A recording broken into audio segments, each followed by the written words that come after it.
what New York City is doing right now and what New York Faith and Justice is about right now is actually helping to revitalize these areas.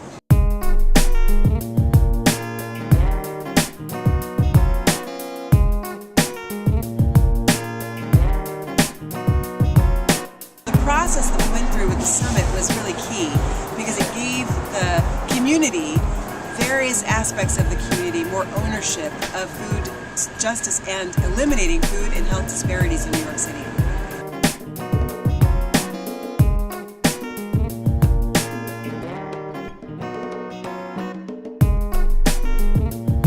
We have 5 working groups that are working right now. It's really exciting, and one of them, the first one that I'll explain to you, is the Food and Voter Education working group, and they're working to educate churches and faith communities on the different aspects of food and health on one side, and then also on how their elected officials are standing on issues of food justice in New York City. I'm the co-chair of the Food and Voter Registration Committee. Basically, is helping people be aware that as voters, you have rights and you have a responsibility to let your legislators know, whether it's your councilmen, your assemblymen, your senators, what it is stands on the different laws that are coming up that will reflect on the type of services that we get in our communities. So it really is about helping expose us to the awareness of how to access that information and how to hold our legislators accountable for the things that we're concerned about in our given communities. Another one is the Farm Bill. So we have a group of advocates and faith leaders who are coming together on a regular basis. They've met several times actually in order to discern ways for faith congregations to make a difference and to let their voices be heard with regard to what subsidies where do subsidies get allocated in the Farm Bill?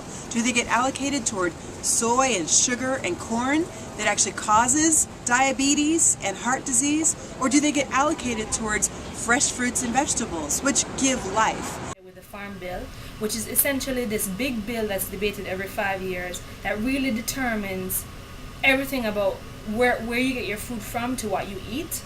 It's because it's such a big bill and it's so overwhelming for people. Where we are now is just breaking it down for them. What is this bill about, and why is it important to you and the communities that you're serving if you are interested in food justice issues? And what might it mean for you after you become educated? What might it mean for us to become involved in changing different portions of the bill? So it's just very baseline education right now, and then later on, as we develop as a group, we'll determine exactly what we want to advocate around.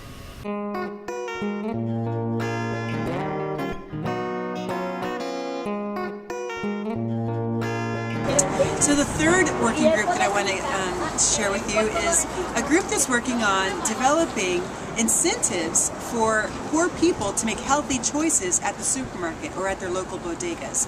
So things like, and that's also going to be about voter education and things like that, but it's going to also be about helping churches and congregations to access the things that are already available to them through the city. We're doing an educational how-to kind of campaign on how to get churches to communicate with the people at the Department of Health, to get the healthy bucks and to get all of these other programs that already exist but are not accessed. We've created a survey that we will give as a church bulletin insert to churches in what are known as DPHO neighborhoods. It's an attempt to collect information from consumers on how to best use their food stamps to purchase healthy foods. The fourth group that I want to share with you is business outreach. So we want to work with churches and faith communities to help them recruit bodegas in their neighborhood to become part of the Department of Health program.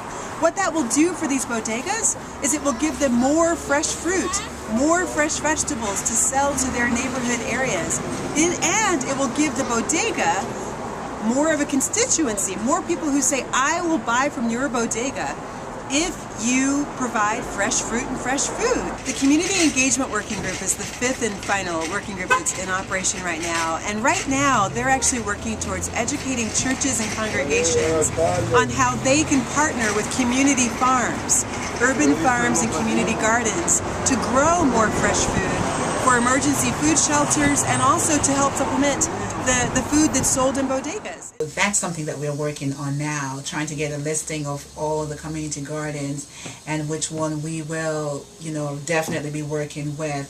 And then if we can't work with them, how can we get funders and volunteers who are willing to work, whether it's an hour or 2 hours. So that's what we're trying to do, is to get the donors, the people in the community who want to do something about what's going on in the community, and then also the people who already have an initiative, get them all together. So it's more like of a clearinghouse that we're trying to create. Even though it's 6 separate groups, we work together because the whole idea is to better your community, no matter what group it is that you're in. The biggest lesson that I learned was that when communities are engaged in the process of change from the very beginning, then they will carry that work through to the end. I've been absolutely just really blessed to see how the working groups have moved forward. They're actually moving. They're actually meeting. And it was so funny because when we first began to meet with them, we told them you have to meet once a month. And what they did is they came back to us and said, we want to meet more than that. I said, are you really for real? Nobody wants to meet more than that in New York City.